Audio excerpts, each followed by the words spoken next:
Hey guys, I'm Victoria Pearson, but you can call me V. Today I'm mostly going to be talking about Samhain, which you may well know better as Halloween. It is a festival that's really important to witches, pagans and Wiccans all around the world, and we all think of it in slightly different ways. It all means something slightly different to each of us.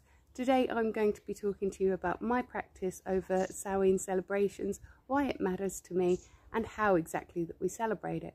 I'm going to be making a very special apple pie for our feast this time. I'm very excited about it. Come and help me out. I might even mess it up really badly. Let's find out. So I planted these fruit trees in my garden when we first moved in about 12 years ago. And obviously for the first few years there wasn't any fruit. And I really like that about growing my own fruit and veg, is that it reminds me that the day that we plant the seed is not the same day that we harvest the fruit. We have to set our intentions, set our goals, and then it takes time for them to come to fruition, and that is okay.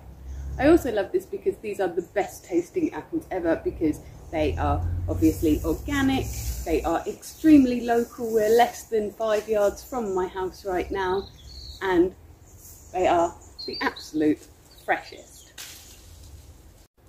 Now I'm actually harvesting apples from my tree today for our Halloween or Samhain celebrations this year. Samhain's one of the most important dates in the pagan calendar, and there are as many different ways of celebrating it as there are different practitioners. For me, I'll be doing a lot of different things, but probably the most important thing that I will be doing is exactly what the trees right now are doing. I will be thinking about what doesn't serve me anymore and letting it fall away. Because just like the trees know, when you've let go of things that are no longer serving you, they nourish the roots and core that you leave behind and give you space for new buds and new growth. And I think that's a really important thing to take into my own personal life as well.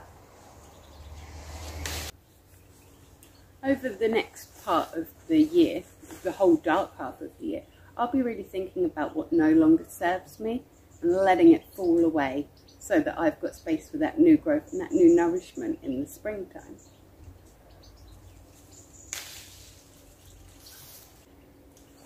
Over Samhain we think about what's no longer serving us, what is actually inhibiting our growth, and it's time to let that go through the dark half of the year.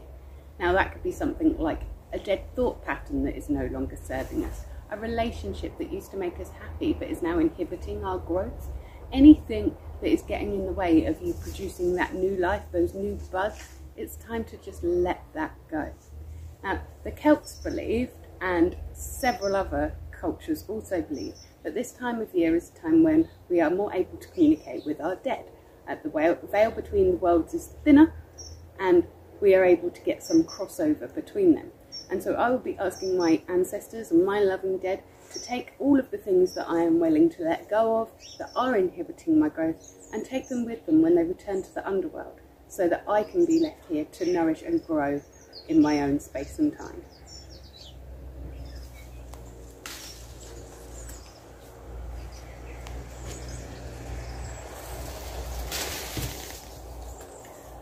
I'm going to take these apples in now, give them a really good wash because my dog does live in this garden as well, and make a little apple pie for our Samhain celebration.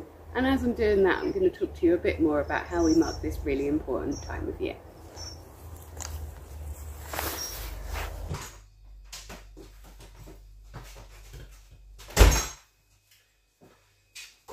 So now that I've got my apples, I'm going to give them a really good wash. Now I did say when I was outside that is because my dog lives in the garden.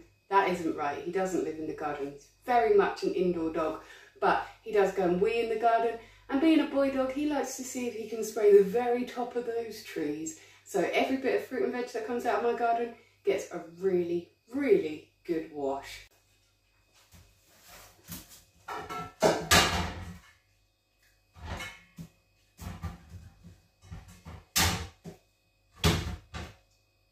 Pretty autumn leaves in there.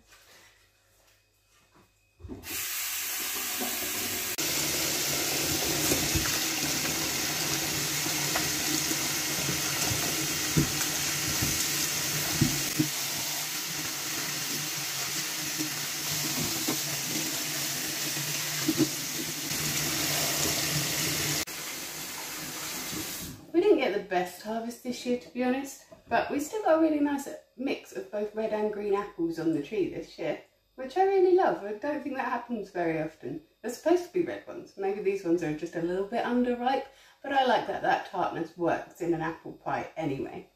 So as I was saying when I was picking these apples, Samhain is a really, really good time for you to be shedding all of the things that don't serve you anymore.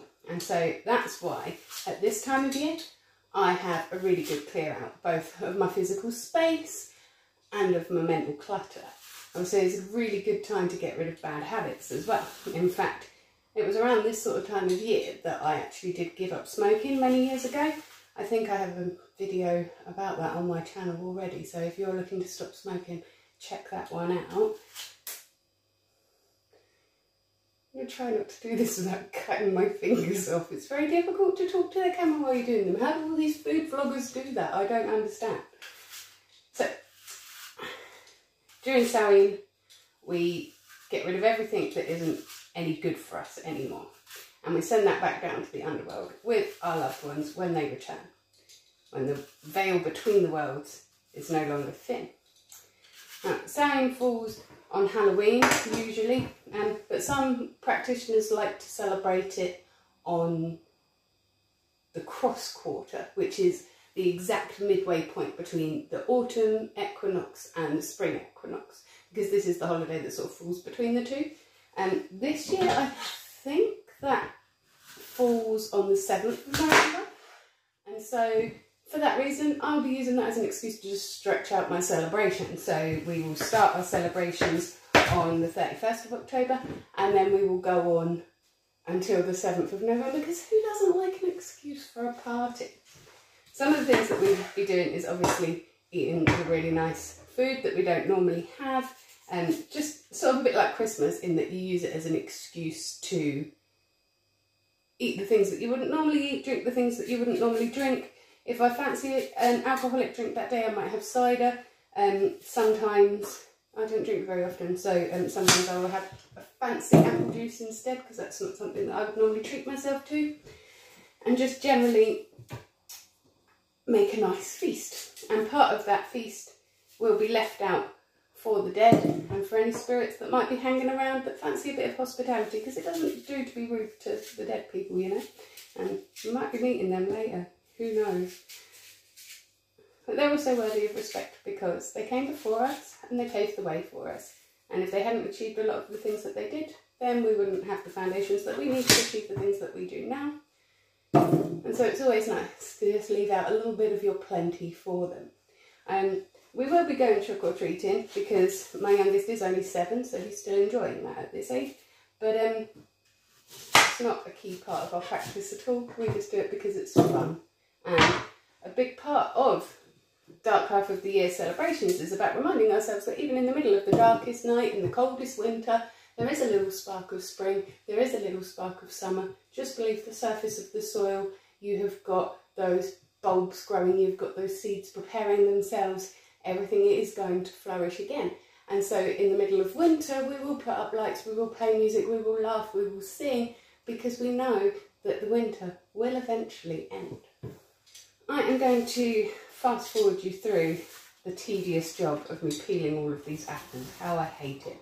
I will be saving some of these for apple bobbing, which we use for fortune telling. I might even show you how we do that, except that I haven't come up with any fortunes yet. What we generally would do is make a tiny little cut in each apple, write a fortune on a piece of paper and stick it inside there. And when you bob for the apples, you pick out the one that is your fortune. And because we do it with the children, I always make sure that all of our fortunes are nice and kind of non-specific. But you can do that with not even just fortunes, you can do that with wishes for people for the new year, you know. I hope that your business prospers, I hope that your health is good, all that sort of stuff that you wish for people throughout the dark half of the year. So yeah, I've no idea how the food vloggers do all the peeling and the chopping and the talking to camera. I feel like I'm kind of ignoring you. So I'm going to quickly speed run through peeling all of these, I nearly said potatoes then, all of these apples, and I will bring you back in a second when I'm ready to start doing the pastry.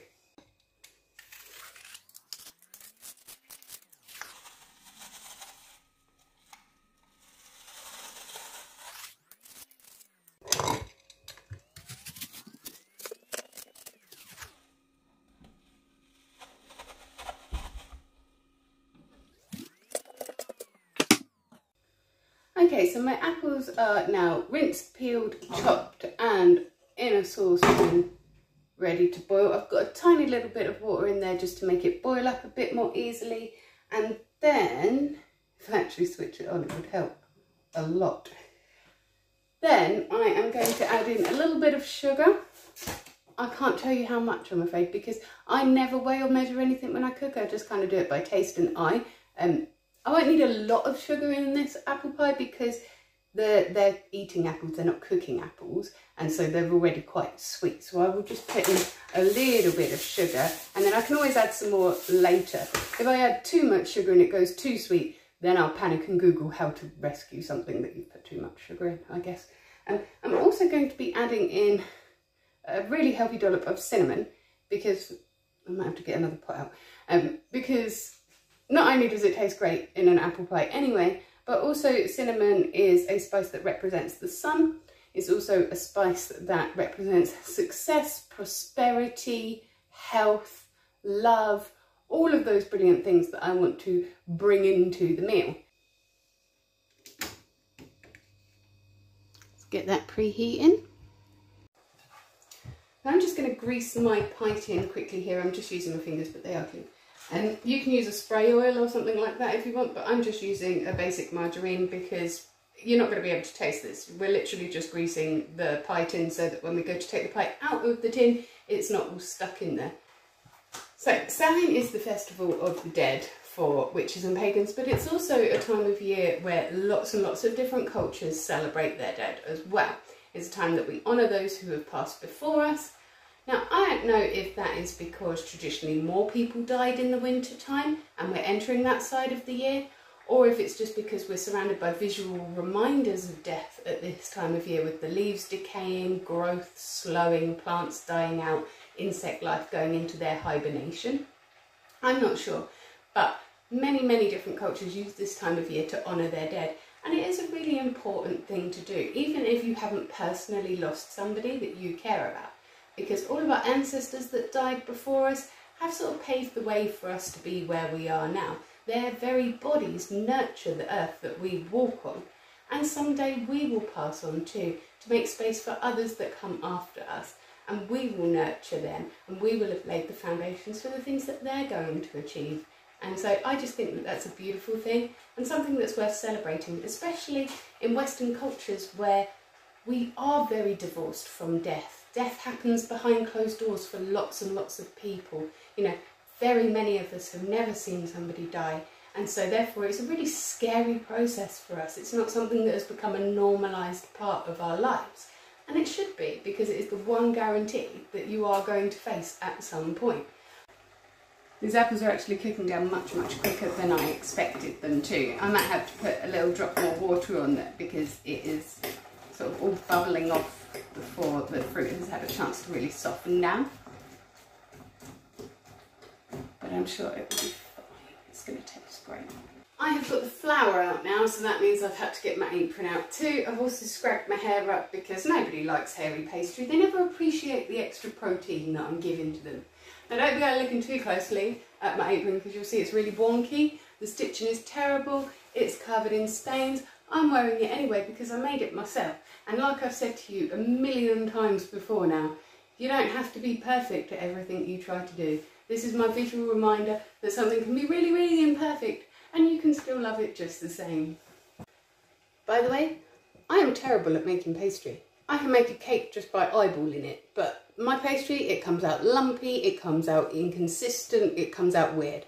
I'm using frozen pastry for this because this isn't meant to be punishment pie. It's supposed to be something that people enjoy. But just do me a favour, don't tell my grandma.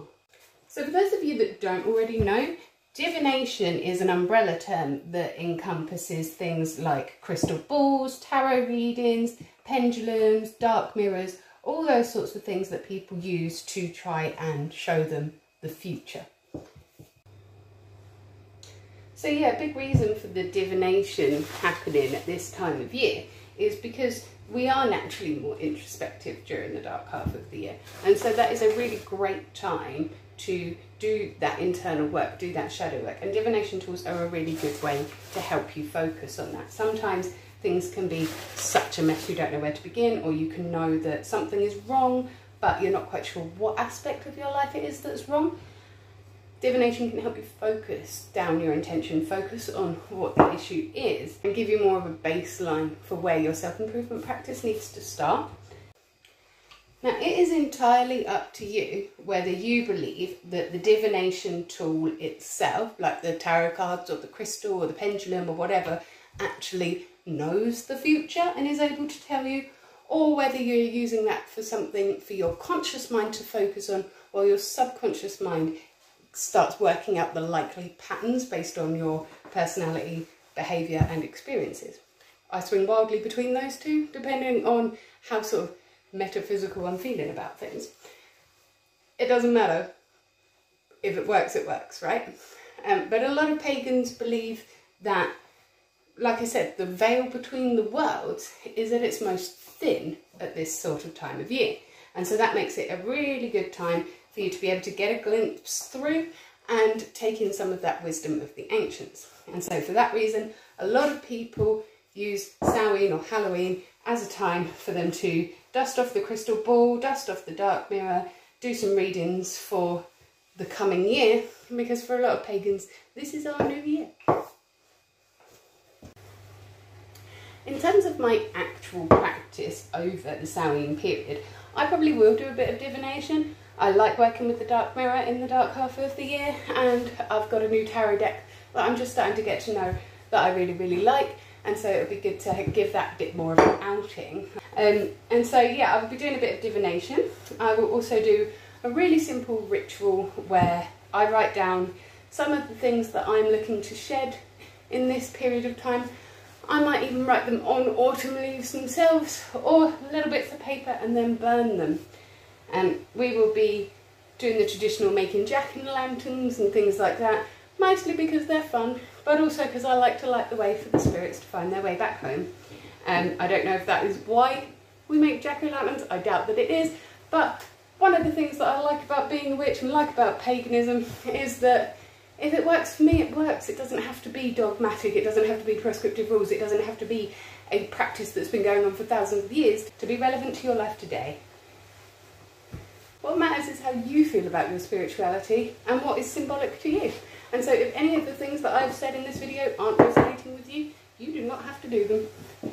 If some of the things are resonating with you, but you're not a witch, you can do them if you want to. We're not a closed practice. Do whatever you like, it's fine.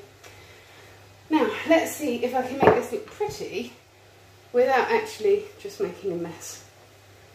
I'm not sure I can, but we'll give it a go. Let's believe in ourselves, people. I think that I've rolled this pastry out thinly enough that it will just about, with a little bit of jiggling around, cover the bottom of my pie dish. I'm just going to cut the edges, I don't know if you can see the pie dish, I'm going to cut the edges of the pastry away from the bowl, and I'm just doing my base layer at the moment. I know a lot of people don't do that, and they just put the filling in the pie dish and then put pastry on top. That is not a pie. I don't care, it's not a pie. It isn't a pie unless it's completely encased in pastry. I will die on this hill. Argue with me in the comments by all means. So what I'm going to do is cover the bottom of that with pastry, and then I'm going to get a bit weird with it. I am going to crimp the edges with a fork, because that will just make it easier for my lid to stick on when we get to that part. And actually I might do a fancy type of lid rather than a full lid anyway, so this will look a bit prettier. Sorry, there's a big truck going past my house, I don't know if you can hear that. And then I am just going to take a pastry brush, a little bit of beaten egg, and just go round the edges so that they will brown up nicely. So we like it being a bit golden brown. That's just in case any bits are visible when I've put the lid on. I've cut my own head off there. See, it's really hard to cook and talk to you guys at the same time. Honestly, big respect for like Anne Reardon and stuff now. I have no idea how they do this. I'm probably never going to cook in a video again. Now I've brushed all around the edges of the pie base with my egg, I am going to line it with greaseproof paper. I think some of you call this baking paper, some of you call it parchment paper. It's the one that looks like tracing paper, stops things sticking. Some people would have put that in before they did the pastry. I just greased my pie dish. I think that works just fine. I put it inside my pie dish like this on top of the pastry, and then I'm going to pour in, of course, an entire packet of dry rice. Bit weird, yeah? But the reason that I'm doing that is because I don't have any baking beads, or I did have some, but I don't know where they've gone. And what I'm doing is I'm going to partially bake, I can't open this. I'm going to partially bake the bottom of this pie so that you don't get that horrible sloppy, yucky base to it. It will have that nice bite, that nice cooked pastry texture when the fruit goes in a little while. I'm going to stop filming while I try and open this because I have a premonition that I'm going to end up with rice all over the kitchen. It actually didn't go all over the kitchen. Very proud of myself, look at that. And so I'm just filling that entire pie base with the rice, and that is going to hold it down, act as a weight, so that the pastry doesn't rise while I'm cooking it, because I don't want the bottom of it to rise at all. I just want it to not have that yucky, sloppy texture. And so, I'm going to probably throw this everywhere. I've got my pie base full of dry rice. I'm going to stick that in the oven until when I peep underneath this grease proof, I see the golden brown of the pastry underneath. I think that'll take about 10 minutes. Just cutting my head off to dip you back down again so that you can see that I've cut these into strips. I am not the neatest cook, as you can see. They are neither straight nor are they uniformly thick. I might need to fix that just a tiny bit before we start trying to plait them out. Make them a little bit thinner because we don't want them too massively thick on top of the pie. I'm probably not going to need all of this, so I might make some little jam roly-polies and things for the children to have this evening, because they will come home and smell all this baking and be really upset that it's not for today. They're just the same when it's Christmas, and I usually give them a taste test, but when you're making a pie, a single pie, you can't really let them have a little taste test. Anyway, I've stuck 3 of them together. I'm going to try and plait them and just generally make it look like something I meant to do and not just a massive mess. Let's see how it goes. You can see I've plaited them up there. They look all platty. But it's much, much thicker than I was intending. But you know, life doesn't always work out the way you planned it to, does it? And that is okay. Okay, this has come out considerably thicker than I intended it to, and it's all falling apart. But you know what, I think it might be okay. I'm going to roll with it because life doesn't always go the way we planned, and that is okay. And I realised, by the way, when I was editing videos the other day, that I say, and that is okay, a lot. Like, a really lot. Does it annoy you? Maybe don't take a shot every time I say, and that is okay, because otherwise you might die. Why is it that when I plait my hair, I can do it without even looking, but when I'm plaiting pastry, they all come out like this? What is going on? Why can't I do stuff? Okay, so my pie base is now out of the oven. The rice is really, really, really hot. You can maybe see a little bit of brown through the grease proof, but to check that it was ready, I just peeked under here and I saw that this is a little bit golden brown. My pastry isn't completely cooked there. Like I say, I'm just trying to stop it getting a really sloppy texture for later on. I am going to very carefully pick up the rice out of the pie dish. Bin that because it's useless now. Is a little bit wasteful, but it is Samhain. So. And then I am going to get the apple filling, put it in here and sort of make it nice and pretty.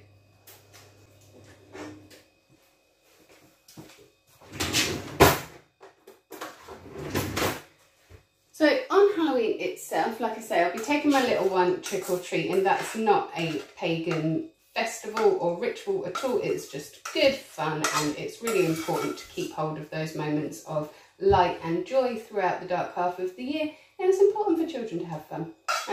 Like, you know, the joy of childhood is something that we should be all looking to hang on to throughout our whole lives anyway, and so the more of that we can cause in children that we know, the better.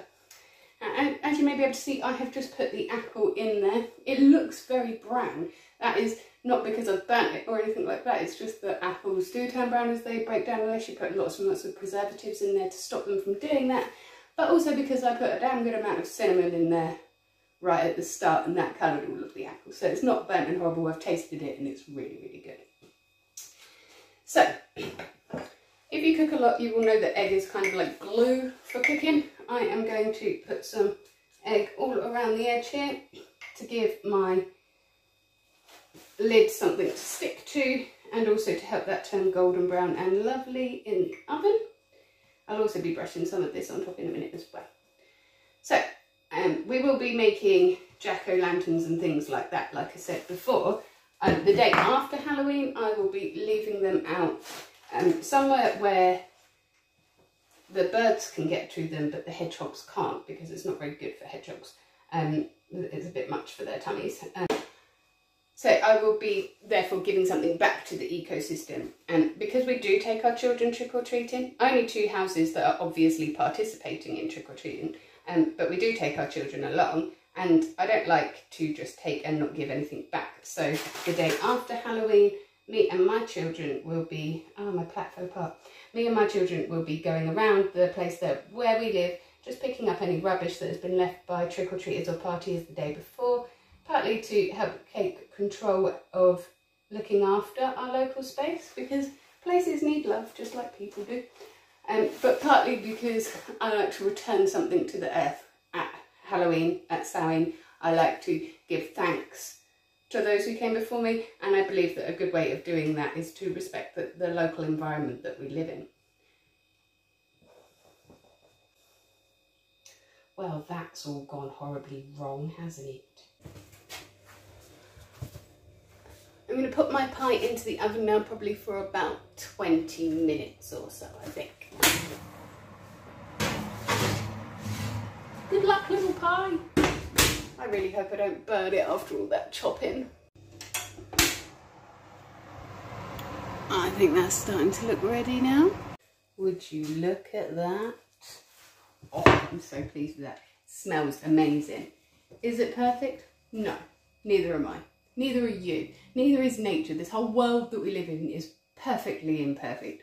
And so the fact that this doesn't look like it came out of a shop does not bother me one little bit. I can already smell from the divine smell filling my kitchen that this is going to be really, really good.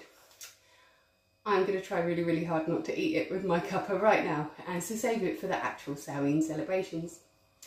I would love to know if there is a special tradition that you have at this time of year, if there is something in your culture that celebrates the dead, or that looks forward to the future, or that encourages that kind of introspection. Let me know about it. I would love to hear how it works for you.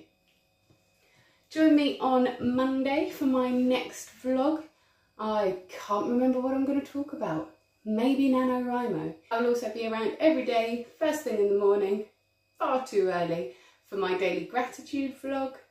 Up until then, I hope you have yourself a magical week.